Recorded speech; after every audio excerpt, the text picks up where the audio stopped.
В Екатеринбурге в одной из семей произошло настоящее чудо. Спустя 7 лет хозяева нашли питомца, которого у них украли. Породистого пса увели прямо из дома. Для своих хозяев Рекс был настоящим членом семьи. Щенка немецкой овчарки глава семейства Наталья и ее сын Константин взяли, когда питомцу был месяц. Щенка дрессировали, холили и лелеяли, он всюду ходил за хозяевами. А потом вдруг исчез.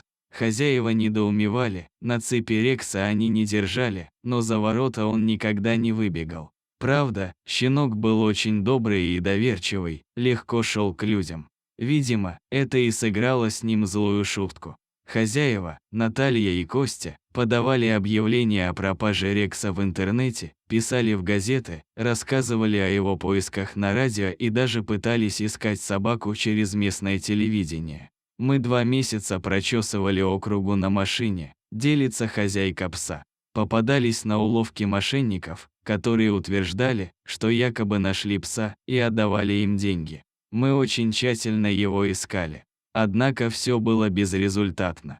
Мы долгое время не хотели брать новых собак, хотя мне предлагали много породистых питомцев.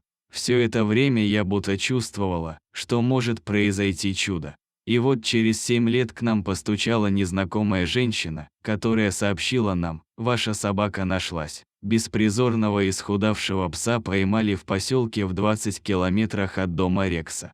Грустный барбос жил возле продуктового магазина, где его подкармливали прохожие. Как и когда собака там появилась, не знал никто. К тому времени пес от истощения уже еле волочил лапы. И больную собаку отправили на передержку. Это было в майские праздники, рассказывает владелица передержки Марина. Я собираю старых немецких овчарок, поэтому забрала Рекса. Пес был без ошейника. Характер у него спокойный, взгляд умудренный жизнью. Он с достоинством залез в машину и глубокомысленно стал смотреть в окно. Очень благородный пес. Дома у меня сразу лег возле веранды, чтобы охранять дом. Покормив питомца, я стала разглядывать, есть ли у него раны.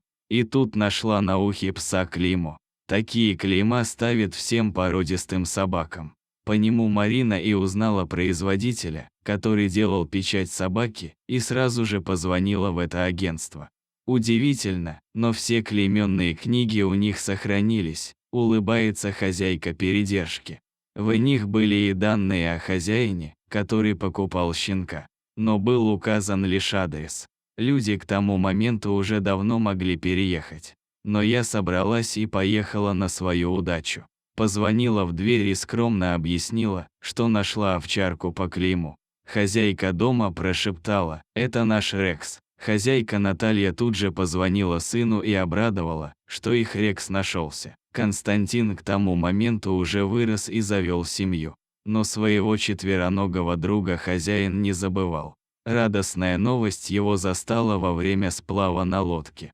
За собакой поехали Наталья и ее дочь, которая тоже помнила Рекса, продолжает Марина. Приехав, они первым делом посмотрели его зубы, чтобы проверить. Ведь у Рекса был сломан клык с детства. И тут начались слезы, объятия. Они тихо шептали: «Рексушка, Рексушка». Родственники посадили своего найденного питомца в машину и повезли его в родной дом. От такой картины я тоже заплакала и помахала им вслед.